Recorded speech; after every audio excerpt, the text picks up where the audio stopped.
ñëw na ci wàllum dialogue bi ñëw na wax ci wàllum dialogue ak lépp loo xamante ni day dem ci révision constitution bi nee na moom dafa bëgg continuer concertation yeeg yooyu pour wàllum dialogue bi pour lépp loo xamante ni day dem ci révision constitution ba féliciter sax le ministre de la justice nee na ci taxawaay bi mu am au niveau de l'Assemblée nationale par rapport ak ni mu défendre position exécutive bi et que ñoom dina wéy moom ci dialogue am bi maintenant nag par rapport ak nomination yi comme ni nga ko junjee effectivement mën nañ ko tuddee bokk xëy na benn dépastéfisation wala désonkorisation du gouvernement.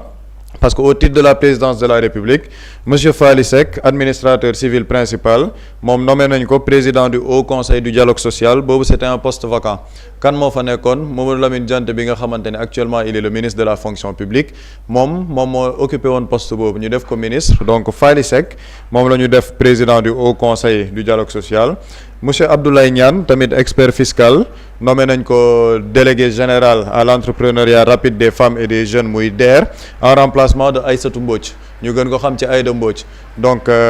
monsieur Abdoulaye Niane boobu moom moo remplacé Aïda Mbodj ci boppu DER bi nga xamante ne Aïda Mbodj moom moo ko doon diriger depuis 2 ans gis nañ tamit au niveau de la SOGEPA Abdoulaye Tine moo nekkoon PCA bi léegi moom yóbbu nañ ko au niveau de la présidence de la République maintenant il est remplacé par monsieur Amadou Niang bi nga xamante ni moom moo ko remplacé foofu en tant que PCA wu SOGEPA am na yeneen nomination yoo xamante ni tamit nemmeeku nañ ko comme ni nga ko junjee monsieur Moustapha Mbeng docteur en sciences de l'information et de la communication moom dañ ko nommé directeur des archives du Sénégal di fàttali ni directeur des archives du Sénégal benn waayu Pastef moo fa nekkoon mu démissionné woon ci postam donc c'était un poste vacant léegi monsieur Moustapha Mbeng boobu moo grand exactement Latsak Diop moom moo fa nekkoon mu démissionné démb sax am na benn poste bi mu def léegi moom la ñu remplacé par monsieur Moustapha Mbeng gis nañu au niveau de la LONASE bi nga xamante ni Toussaint Manga moo fa nekkoon depuis 2 ans il est remplacé par monsieur Abdourahmane Balde ñu gën ko xam Doura Balde bi nga xamante ni nekkoon na APR donc moom moo remplacé Toussaint Manga au niveau de la LONASE et di préciser tamit Doura Balde nekkoon na directeur général LONASE avant régime u président Bassirou Diomaye Faye di ñëw am na yeneen changement yoo xamante ni tamit nemmeeku nañ ko surtout bu ñu demee tey jii ci ministère de l'énergie et du pétrole bi nga xamante ni foofu actuellement kii moo fa nekk Abdourahmane Diouf gis nañ ni monsieur Alioune Gueye DG de Petrosen bi nga xamante ni jotoon naa def ak moom entretien moom la ñu remplacé par monsieur Thierno Seydou Ly bi nga xamante ni moom c'est un ingénieur pétrolier donc le DG de Petrosen muy monsieur Alioune Gueye Pastef tamit la bokk il a été remplacé par monsieur Thierno Seydou Ly bu ñu demee au titre du ministère des mines et de la géologie monsieur Mamadi Touré ingénieur géologue expert minier moom la ñu nommé directeur général de la société des mines du Sénégal muy SOMISEN donc en remplacement de monsieur Ngagne Demba Touré donc monsieur Mamadi Touré moom moo remplacé Ngagne Demba Touré ci boppal SOMISEN bi nga xam ne tamit Ngagne Demba Touré moo fa nekkoon depuis 2 ans coordonnateur de la jeunesse patriotique du parti PASTEF moom it remplacé nañ ko démb donc boo xoolee tamit Sonacos seen DG bi Ngagne Diop moom dafa démissionné woon il a été remplacé par monsieur Cheikh Ahmed Tidiane Gueye ingénieur chimiste agroalimentaire moom tamit moom moo ko remplacé foofu moom monsieur Ngagne Diop monsieur Ismaïla Kébé moom la ñu tabb ci bopp ADPME Alpha Thiam moo fa nekkoon Alpha Thiam ñu def ko ministre de la culture du tourisme et de l'artisanat donc foofu c'est un poste vacant monsieur Ismaïla Kébé moom moo ko remplacé gis nañ ni tamit monsieur Mamadou Lamine Ndiaye remplacé nañ ko fële ci nga xamante ne mooy direction APROSI ñu ngi fa tabb monsieur Omar Rémy expert en commerce international gis nañ tamit au niveau du CROUS am na changement yu bëri yoo xamante ne am na foofu ci CROUS monsieur Barka Cissé manager des ressources humaines moom la ñu tabb ci directeur u CROUS bi nga xamante ne mooy Matam en remplacement de Souleymane Niang Baye Mayoro Diop bi nga xamante ne ñëpp xam nañ ko ci coalition Diomaye président moom tamit la ñu def directeur u CROUS Bambey en remplacement de monsieur Alioune Sène moom la ñu nommé foofu gis nañ tamit monsieur Matar Sène bi nga xamante ne bokk na ci les fondateurs on va dire du parti PASTEF il a été remplacé ci délégué général à la protection sociale et à la solidarité nationale par monsieur Cheikh Tako Diop professeur agrégé de médecine moom moo remplacé monsieur Matar Sène ci poste boobu dernière nomination bi mooy monsieur Bokar Diouf moom mooy responsable moom mooy coordonnateur départemental bu Pastef Fatick moom dañ ko remplacer par monsieur Paul Joseph Ndiaye titulaire d'un master en audit et contrôle de gestion ci direction générale de l'action sociale foofu Bokar Diouf moo fa nekkoon moom nga xamante ni moo nekkoon coordonnateur de Pastef fële ca Fatick donc en grosso modo gis nañ daal comme ni nga ko junjee une dépastéfisation de l'administration boo xamante ne am na Ngagne Demba Touré remplacé nañ ko Toussaint Manga Matar Sène am na tamit Aïda Mbodj boo xamante ni génnee nañ ko fa le DG de Petrosen Alioune Gueye donc on va progressivement comme ni nga ko junjee ci dépastéfisation du gouvernement donc loolu la ñu gën a mën a tënk xëy na ci nomination yi nga xamante ni wàcc na démb. am na solo Pape Samba Boury ban lecture ngay def ci par rapport ak conseil des ministres bi ñu amal démb ak nomination yi nga xamante ne si jot nañu ko def ak ñañu dénkoon yenn ci ay poste te ñu jëlee leen fa. bon man damay emprunter souvent li ñenn ñi jibal ginnaaw nomination yi bon pour man c'est un processus qui suit son cours je parle pas du limogeage de Sonko mais avant même ñuy dàq Ousmane Sonko. Il y avait une manière de dépastéfiser li nga xamante ni mooy le pouvoir dépastéfiser le pouvoir mooy toute personne boo xamante ni Pastef ngay réclamer wu afficher benn soutien bu clair à Pastef wala nga génn ci penc ci taxaw ne Pastef lii la diggee woon dañ ko war a appliquer dàq nañ la loolu c'était un processus et le point de départ c'était le limogeage de Salimata Dieng parce que Salimata Dieng son cas mooy dañ ko nommé chargé de mission da ngay gis ni dans la stratégie du président de la République bi mu faloo président dafa jël ñi ndawi Pastef yi ñu ci bari mu def leen ay chargé de mission mais après tu te rends compte avec le limogeage de Salimata Dieng dañ leen nommé chargé de mission juste pour am benn électorat bu ñu téye wala pour am benn branche ci Pastef bu ñu téye boo xam ne xëy na mën nga leen neexalee poste waaye poste ba dafay am lu leen di tënk muy mëqal te ne muut wala muut mbaa mott moo waral Salimata Dieng def postam ne Pastef parce que jeunesse su Pastef mérité woon nañ lu ëpp seulement des chargés de mission quand même ñu ci bari ñu ñuy def waa JPS yi ñu def ay chargés de mission am na ay transhumants yu ñu nommé fenn am na ci ñoo xam ne sonn nañu ci Pastef ñoo xamante nii dénk nañ leen ay bànqaas yoo xamante nii ñi jiite woon JPS yi ñoo leen ko gën a mérito c'est pas des gens qui méritaient seulement de simples chargés de mission quand même bi ko Salimata Dieng waxee. ne gis nañ ne responsabiliser wuñ jeunesse Pastef bi dëgg dañ ko dàq donc la logique avec ñu xëy benn jour dégg des chargés de mission un peu partout ñan lañu président tànn muy des jeunes yi nga xam ne ñoo jiite cellule Pastef yi ndaw ñi dans les localités ñoom la ñu tànn def leen des chargés de mission da ngay gis ni derrière cette nomination l'objectif principal c'était mut mbaa mott wala mëqalte ne mut na leen tee am lu leen di dénk chaque weer waaye lu waay génn wax ko nag lu bokkul ak wala di rappeler sax li Pastef digge woon dañ lay dàq loolu ay annonce la woon ay signaux la yu ñu tàmbale woon gis ñu gisaat beneen keneen muy Bassirou Kébé malgré que qui faisait un travail énorme fekk bor SNHLM jooyanti affaire yi lancé waat des projets SNHLM qui ne produisait même pas bu ma nee produit mooy SNHLM day tabax ay kër di ko jox Sénégalais yi ci ay coûts yu modéré yu njëkk yi accessible ci ñëpp ñu gis ni SNHLM n'était plus dans la production mu ñëw yokk production yi lancer chantier yi te résultat yi yaa ngi ko doon xam kan bu ñu demee 2028 2029 bu chantier yi pare xooluñu liggéeyam xooluñu mba xam joyanti na kër ga lenn daal lañ ko dàqee parce que dafa dem ci benn ndaje politique ah ne lii programme Pastef la woon ñun ñoo diggee woon te ils ont une part de responsabilité ay ñoom Bassirou Kébé ay ñoom Salimata Dieng mais dañoo sonn dem ci dëkk bi di convaincre ay sénégalais ñëw leen voter Pastef xëy na daj nañ ci sax loo xam ne tey ki nekk président de la République daju ko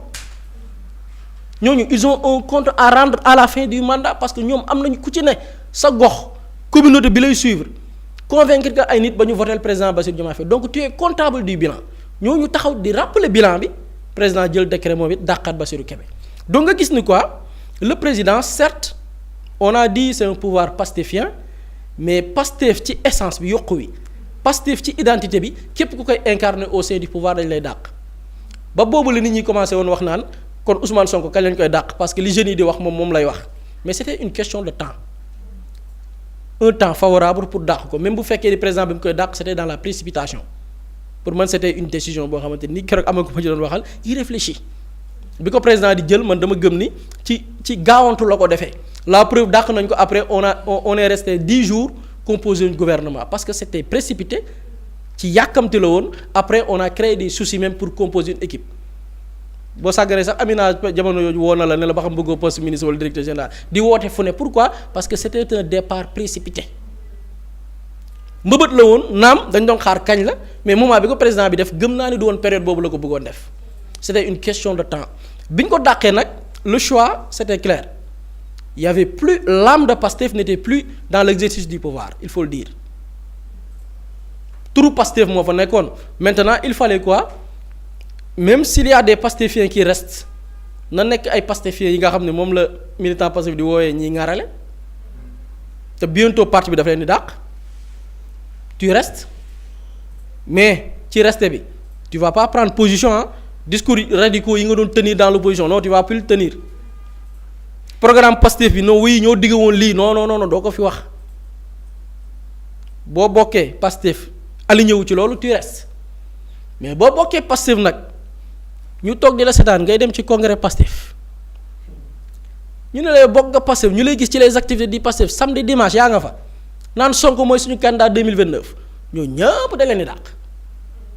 question de temps la ak waxtu bu ne naka la ñuy seppee benn ba ñu jeex tàkk ci gouvernement bi waaw ñu ngi ñëw parce que loolu la quoi problème bi mooy ce n'est plus une équipe un gouvernement pastéfien. L'idéologie Pastef nekkatu fi non l'idéologie Pastef xam nga kañ la dee dans le pouvoir bi ñu dàqee Sonko bi ñu commencé def mut mbaa mott bi ñu tàmbalee def ay réformes li Pastef digg woon ci programme am réforme yooyu ñu digg woon ñu koy dindi benn par benn Pastef ci idéologie am dañ ne président de la République du nekk président d'un parti président ne non bu ñu ko bind ci loi président bi nañ ko bàyyi teyu bakkanam mu xool ndax dafay nekk président de parti wala du ko nekk mais depuis Senghor mosuñoo exiger benn président loolu ci programme Pastef kon Pastef nekkatu fa. président bi ñu ne déete waaye ma ngi ruumandaat ni est-ce que président bi bu defee déclaration de patrimoine maanaam li mu am bis bu ko déclaré ci moment bi ñu koy fal bis bu mandat am jeexee da koy déclaré waat président ne mi ngi def ay amendement pour loolu est-ce que duñ ko ci dindi far loolu c'est pas l'idéologie de Pastef l'idéologie de Pastef c'est la transparence ñu ne lan mooy idéologie Pastef li nga xamante ni nii moo ŋànk li nga xamante ni mooy yenn kër yi institution yi wàññi lenn ci dooley pouvoir bi ñu wàññi dooley président de la République ba du am pouvoir de vie ou de mort ci population bu mu ko neexee président bi du sañ tey par exemple benn Bassirou Kébé mi ngi def benn liggéey bu am solo au niveau de la SNHLM président xëy rek dàq ko pourquoi parce que dafa ne ñun lii lañ digg woon ñun waa Pastef pointé wul sax du doigt le président de la République dafa ne Pastef lii lañ digg woon te dañ ko war a def malgré lépp lu mu nekk di liggéey pour que SNHLM mën a nekkaat comme na mu meloon comme sama maam bi nga xam ne yàlla na ko yàlla yërëm nekkul woon fonctionnaire amul salaire u 500000 mais fexe na ba am kër au niveau des Parcelles Assainies bu Dakar sama maam boobu na mu ko mënee woon def dans les années 90 ba am kër parcelle ñu fexewaat ba sénégalais bi kiy loué appartement yi sonal ko ci location yu cher bailleur bi saa yu xëyee yokk boo soumettre mu dagg contrat wala bu sa contrat jeexee mun la delloo ma samay clé ñu fexe ba kër yomb ci ñëpp malgré kooku liggéey boobu mu doon def yëpp parce que dafa tenir un discours ne ñun lii lañ diggee woon dañ koo war a def président dàq na ko ñu ne doole googu dafa bari nañ ko wàññi ci le président de la république président ci réforme yu mujj mu ne nañ ko ci génnee séddoowul pouvoir bi dafay jël lépp aaki moo ko li bokk li donc l'idéologie de Pastef dans le pouvoir c'est mort ça n'existe plus que personne ne parle de pouvoir de Pastef maintenant rek li ci desoon mooy ñi inscrire ci idéologie boobu noonu il va falloir les dégommer benn par benn malgré liggéey bi ñu nekk di def malgré yéene bi ñu amoon mun nga ci citer des camps et peut-être Pape Samba dina ci dikk ñoo xamante ni ñu ngi doon abattre benn liggéey bu extraordinaire fi ñu leen dénkoon mais dàq nañ leen parce que dañ ne ñoom Pastef la ñu réclamé wu Ousmane Sonko mooy seen candidat cela veut dire quoi le résultat ne compte plus liggéey ne compte plus amal nga njariñ askan wi ne compte plus est-ce que yaa ngi ñuy préserver suñu ressource loolu existé wul lan mooy primer pour que président defal la décret léegi mooy bokk nga Pastef mais bul musa wax ni Sonko mooy suñu candidat 2029 te moom président bi nangu na ay ñoñam dem ci ay plateau télévision ne Diomaye mooy suñu candidat 2029 duñu leen dàq au contraire da leen di defal promotion am na démb ñu defal promotion donc lii mooy la donne et c'est ce qui est dommage c'est-à-dire que les nominations reflété wul li nga xam ne mooy des résultats reflété wul li nga xam ne mooy l'idéologie bi ñu jaayoon Sénégalais yi mais nomination yi li muy reflété wu mooy fan nga bokk fan nga bokk surtout nag bokk bi nag dafa am benn bu ñu tànn de maanaam jàmmoo gi ñuy woote juboo mànkoo di àndandoo di dóorandoo di xàccandoo di jugandoo Pastef bokk ci c'est-à-dire que on peut discuter parce que yi ñu nekk di def ñëpp xam nga lan lañ ko bëgg a layeele ci slaayu lan lañ ko bëgg a layeele muy wëy dëkk bi ñëpp ko bokk mais dëkk bi ñëpp ko bokk mais seppi nga ci parti bi ëpp doole ci dëkk bi est-ce que parti bi ëpp doole ci dëkk bi ñu ne dañuy def gouvernement entre guillemets d'union nationale mais seppi ci parti bi gën a populaire c'est-à-dire que on veut faire du Pastef sans Pastef même ñi waxal. responsabilité dàq ki nga xamante ni moom mooy président ci bopp secrétaire général bi mu doonoon bu ko defee kenn ku nekk dem ak sa cëggal guy. bon man pour man c'est une question de parti pour man Pastef parti la et peut-être ñoom tamit man de gëm naa ni Diomaye seen dàq mbir Pastef c'est une question de temps c'est-à-dire que le président Diomaye yenn ministres yi nga xamante ne nii parti bi dafa demoon pour consultation yi ñuy def pour constituer gouvernement bi bu benn ministre dem ci te tënkuwoo ci ndigalu parti bi ñooñu seen dàq biir Pastef c'est une question de temps am na ñoo xam ne sax dàq nañ seen bopp am na ñoo xam ne nee nañ ñoom bàyyi nañ par exemple ku ñu mel ni Moussa Bala Fofana moom wax na ni bàyyi na ñeneen ak ñeneen da ay ajuma sow yi bàyyeegul sax moom mi ngi réclamé wu fii ak fee mais ñoom ñëpp da leen loolu moom man bokkuma Pastef de mais xam naa da leen di dàq en fait c'est une question de temps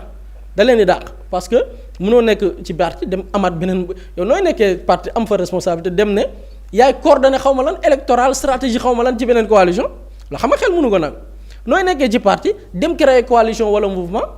mënul nekk loolu je pense que même le président du parti wax na ko ci benn ci sotteem ñoom bés boobu bu jotee parti bi dina jël ay fañ ko war a jëlee dañuy jël décision doom da leen di dàq loolu moom c'est clair da leen di dàq ci parti bi.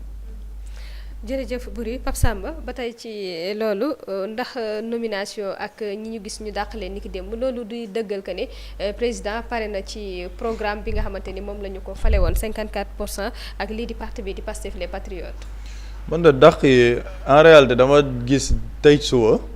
am ñu bëri naan non vraiment bett na leen nag ma ne mais lu mu leen di bettee c'est que le président Bassirou Diomaye Faye Ousmane Sonko la dàq. il faut que nit ñi revenir un peu xam situation bi c'est-à-dire que président Bassirou Diomaye Faye bi nga xam ne Ousmane Sonko moo ko joxoñ mu nekk président de la République campagnal ko ci 10 jours mu falu nekk le président de la République maanaam ci lu kenn xaarul woon moom kooku la dàq Ousmane Sonko boobu nga xamante ni c'est le leader du parti c'est le leader politique le plus populaire de ce pays et même du continent africain bi nga xamante ni moom moo tax moom mu nekk président de la République tey kooku la dàq donc bu li fi bàyyi Ousmane Sonko c'est-à-dire que li fi jëlee Ousmane Sonko du fi bàyyi ñoom Ngagne Demba Touré c'est une question de logique te lan moo tax man du ma bett ci le président Bassirou Diomaye Faye man damaa toog gis le président Bassirou Diomaye Faye dàq Ousmane Sonko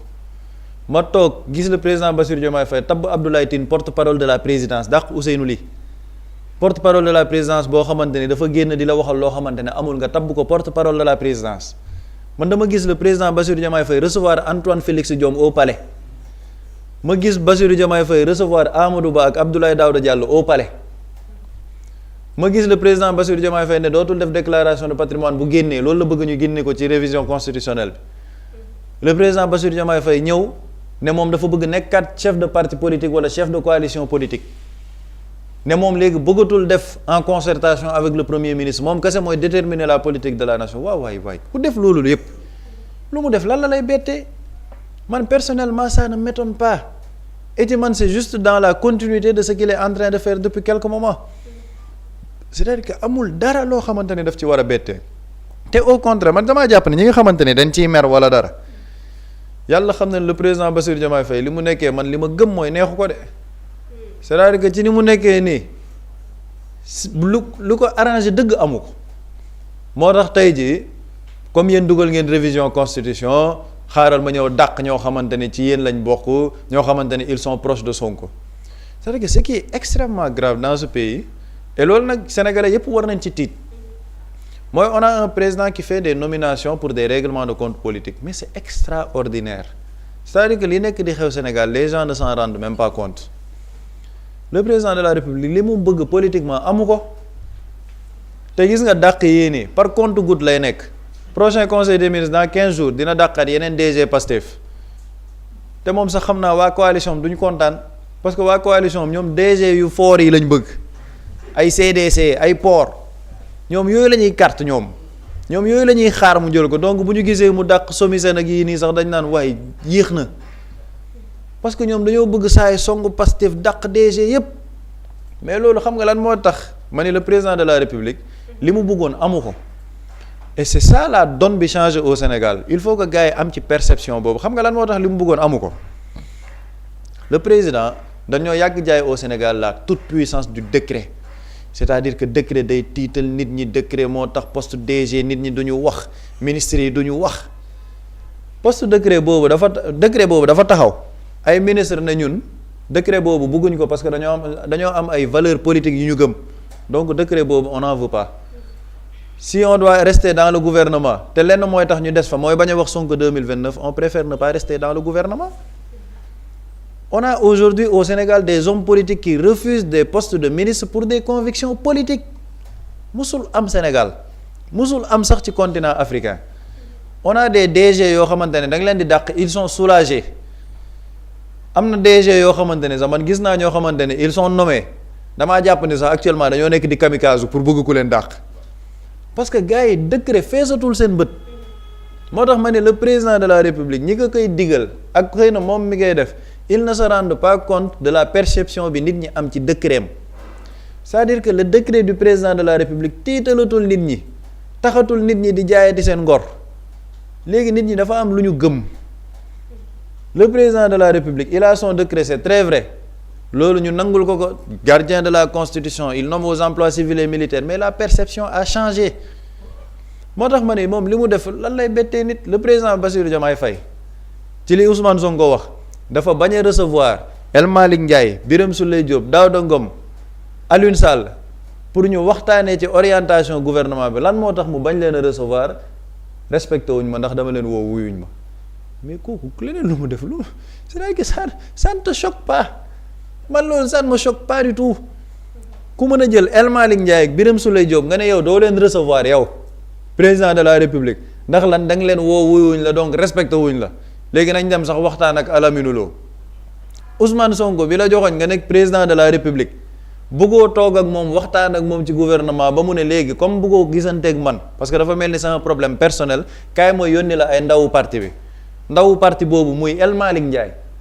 bi nga xamante ne il était le président de l'Assemblée nationale ci période boobu Birame Souleye Diop nga xam ne yéen a xeexandoo pendant 10 ans Birame Souleye Diop mënoon nekk le numéro 2 naturel de ce parti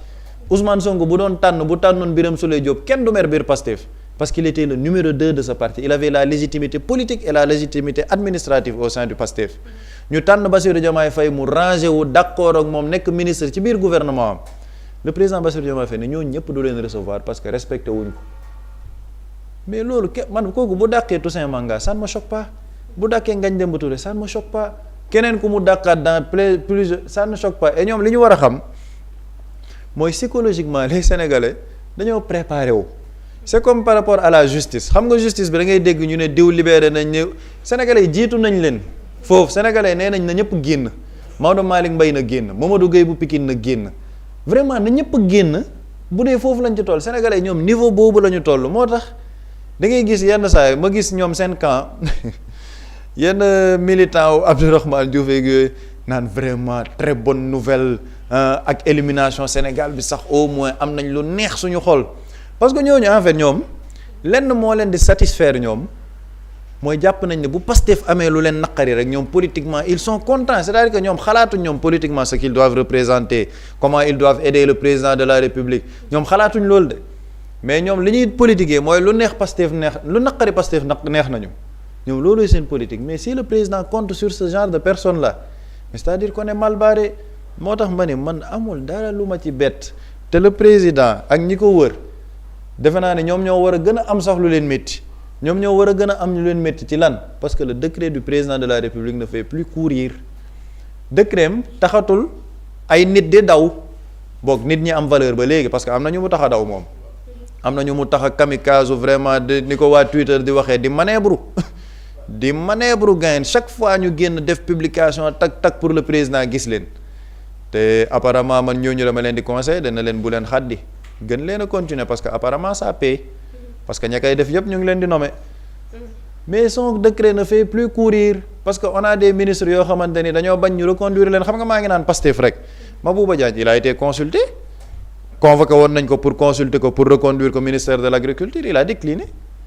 d'autres ministres ont décliné parce que le décret du président de la République ne fait plus courir te loolu c'est une énorme avancée dans ce pays c'est-à-dire que politiquement il faut que sénégalais xam lu ñu nekk di dund on a des hommes politiques pour des convictions de programme des convictions politiques ñu ne man duma dem rejoindre ji président de la République ak privilégié te ne lépp ñu tegee ko nële parce que dañoo am ay convictions politiques yi ñu gëm c'est une première au niveau de ce pays moo tax ña ca mer yëpp man dama ne yéen da ngeen a war a sant li ngeen waree sant mooy on est en train de donner le Sénégal à travers certains hommes politiques et le parti Pastef est en train de donner une belle image d'un homme politique lan moo war a nekk gëm-gëmam